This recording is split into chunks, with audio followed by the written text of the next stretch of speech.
Welcome to Meeples on Meeples, episode 62. I'm Adam. I'm Brian. Andrew.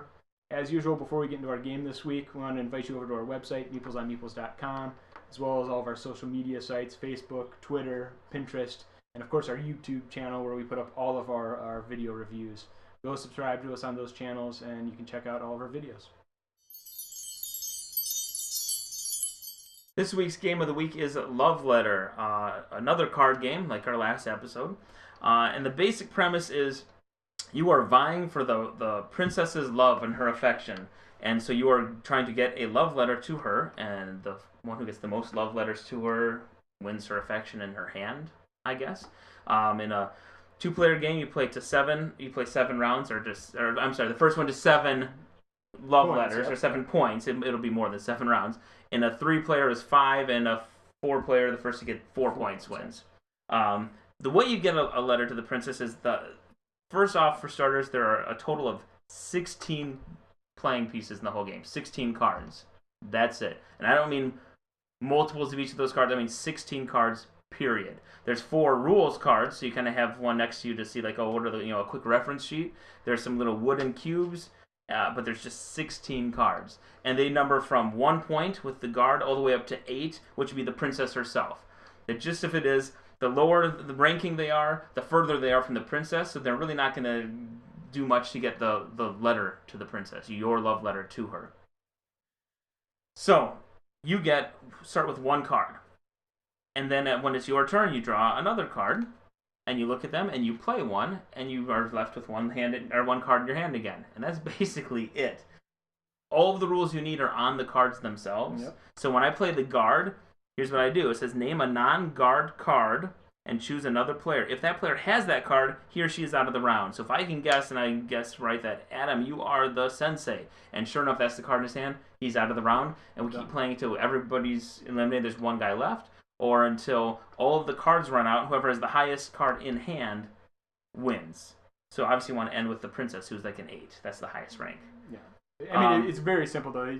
All you have to do to play this game is be able to read the bottom of the card. That's it. That's it. And so the next round you might draw again. So I draw from the pile. By the way, they'd be face down, obviously, so nobody knows what you have. And I have another guard who's worth 1 point, or the Hatamoto who is worth 5.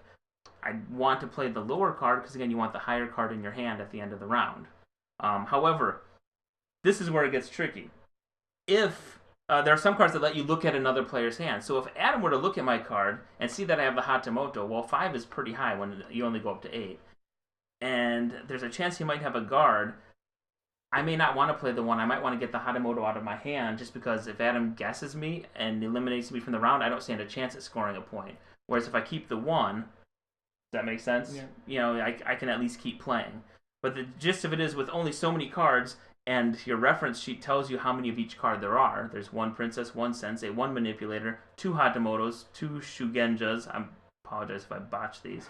2 diplomats, 2 courtiers, and 5 guards. So when everybody plays their cards face up in front of them, you can kind of start to eliminate what's left and what might possibly be in whose hand, whatnot. And one little thing, you do always pull 1 card out before you deal the cards out. So there's always the possibility that the princess isn't going to be there, or one of the cards isn't going to be. When you shuffle the cards, you remove one that nobody knows. So there's that unknown, okay, 1 card has been removed from the game. And actually, that's it depends on the number of players. You might remove more cards too, I believe. Yeah, but there's kind of that unknown out there. So you have this kind of cheat sheet for how many cards there are, but you never know if all of those cards are in play or which of those cards are in play. That's true. And that's pretty much the rules. It's very short and small.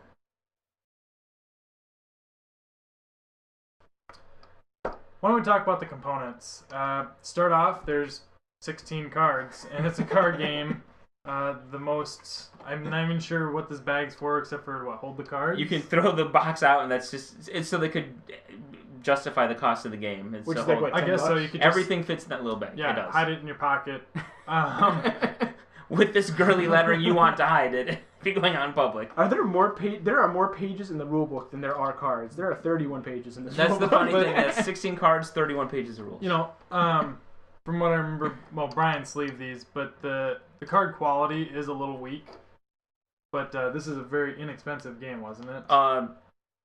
value for $1, yeah, I mean, it's $10 for the game. Oh, it's super cheap. But yeah, the actual quality of the card is not spectacular. They're okay, but the art is fantastic. The art is fantastic. For 16 cards, they went all out in the art department. I mean, very beautiful, colorful, super detailed. I mean, it is crazy, the art quality. Yeah, quality-wise, I'd suggest leaving it like you did and doing that. What your cost like $15 maybe then? Yeah, between the game and the sleeves, you're honestly up to like maybe $12-13 at that point. It's still awesome. But yeah, it's a kind of like our last review. It's a card game. There's not a lot there. Art style is really good, I think. But... Actually, I will talk about there's one on these cubes. That's how you get, if you win the round or get your letter to the princess, you get a cube until you have enough to win the game.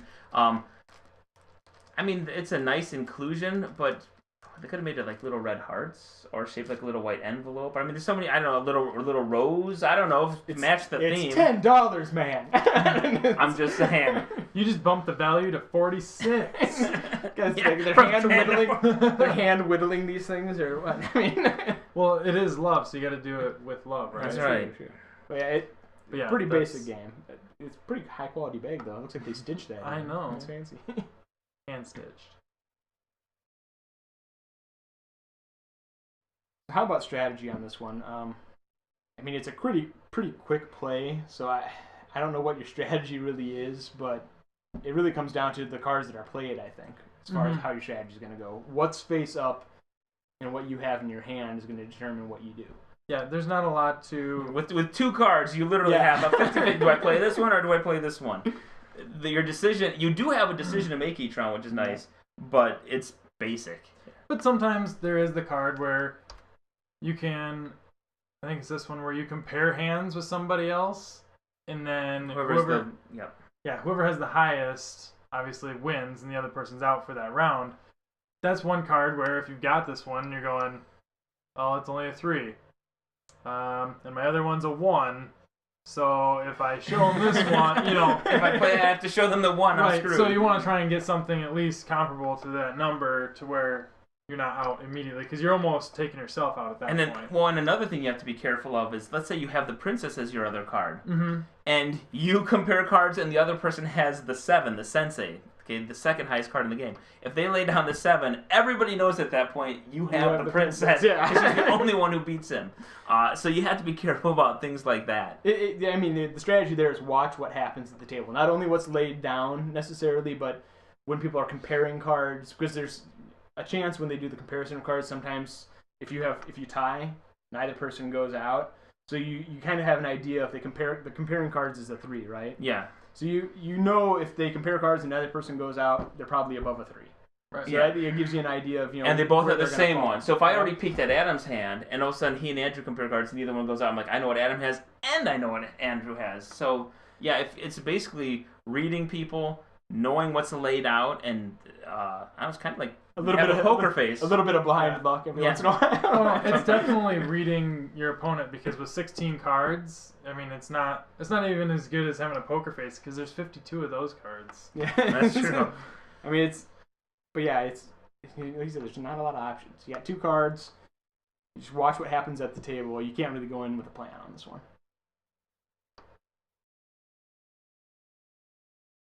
So that brings us to our likes and dislikes. I love the artwork. I'll say it again. Beautiful, and I love the price. It's perfect for a game this size. I mean, it's small, it's portable, and for $10, you can get a lot of value for your dollar. I mean, you can play this again and again and again. I mean, I think each time we've played it, we've at least played 2 full games, and at least maybe an hour, tops.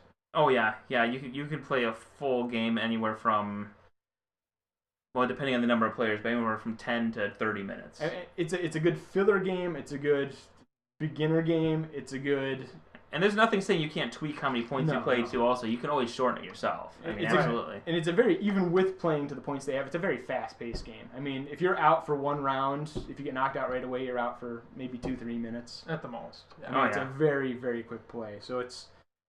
I don't know if there's really a lot to hate on about it. My only big dislike is the card quality. And I know at $10 you can't gripe about it too much, but at $10 with 16 cards... I was okay with the card quality, I'll be honest. It didn't bother me that much. I like that there's 20 cards technically. You got these 4 extra. Oh, You got your little player aid, but that is kind of handy. But there's so many. I mean, you don't need it because again, all the rules are literally on the card. And sure, this one says, oh, there's 2 diplomats in the game. Well, if you play the diplomat, they have a little symbol, and however many symbols are there underneath the big number, their point value. That's how many cards there are. If there's 5 guards, look, there's 5 little symbols there. There's 1 sensei, there's 1 little symbol under there. So you really wouldn't even need these. A beginner could pick this game up, and this is definitely a like here. Yeah. They can pick this game up and know it in I like didn't 2 know minutes. that. Thanks for explaining that in the rules. One thing that maybe is a kind of a dislike for it is the cards on the bottom tell you what they do. Yeah. This cheat sheet, to a certain degree, is maybe a little misleading. If you're to read the cheat sheet, you might not have a full understanding of what the card can do. Right. And I think we ran into that a couple times where one of our people in our group hadn't played it before, picked it up, and was looking at the cheat sheet trying to figure out what these cards did. And we kept saying, no, read the card in your hand. So it's more specific. It's almost a bad thing that they have this in there because you're better off just reading the card. Look at what's in your hand, read the card. It tells you exactly what to do. Unless you don't speak English, you cannot mess it up. No. I mean, kind of funny, but seriously, you can't. It is so plainly written and specific. It's really nice. Yeah, it is. There's not a lot to hate on it. I'm just going to go out. The color scheme on the bag. It's got like gold and green. It does not. Well, the title. Okay, here's just like the theme, the whole love letter. That sounds very girly. And when you explain to somebody, oh, it's called love letter, your guy friends are already gonna be like, nah. And then I tell them, there's only 16 cards in the whole game, and they're like, how do you make a game with 16? It really sounds bad when it's an excellent game. Retheming this, how about this? Instead of trying to be the closest to the princess to win her hand, how about you want to be closest to the king because you're trying to assassinate him? Something cool like that. All of a sudden, it's like manly and bloody, and you have like little daggers or something for your winning pieces. You just want cooler pieces. I do. Because I honestly, when you brought it out and you're like, it's love letter, I thought you were just going to put a notepad down and then we're all going to be really awkward write each other a little. And then you turn off the lights and guess who licked me? That's how it goes. I guess one dislike, to kind of keep dragging this on, is the theme. I think doesn't really come across all that well. I guess I didn't really feel the delivering a letter, and the fact that you can actually be the princess kind of seems to take away from that. You can deliver to the letter yourself. Yeah, you are the princess for that round, so you're then closer to her. It's just. No, I think that's who you got your letter to, and that's where the highest hand wins because that person can get it to the princess easier. But either way, playing along, I didn't feel like I was delivering. No, the theme does not come through at all. A letter to the princess. I mean, it just didn't at all. Fun game. Theme just doesn't come across. Any other likes or dislikes? That's it. Alright, we're going to do our reviews. 10's awesome. 1's terrible. 10 buy it, 1 burn it, whatever. I'm going to go with an 8. It's simple. It's straightforward. The Scrooge factor in it is really fun. I mean, you play the players more than you play the game, which just really takes it up a notch for me. The fact that there is only 16 cards in play makes it very quick. I'm not sure what the bag's for, but everything in it's pretty decent quality, so I'm just going to throw that out there. It's my turn. I'm going to go just a little bit higher. I'm going to go an 8.5. It's not, and here's why I'm knocking it down. It is an excellent game, and I love it. But again, I'm going to stick with that theme. It just sounds a little girly, and it's going to be hard to get some people in. But everything else about it is great. The price is perfect. A $10 game, and we have played this and enjoyed it more than games that cost way, way more than that. I mean, I paid close to $100 for a game that I haven't played as much or enjoyed as much as I have this one. So the value per dollar is super high in this game. The artwork's beautiful, and you can kick the night off with it while you're waiting for people to show up. It's a good filler between. You can end the night with it because it plays so quickly.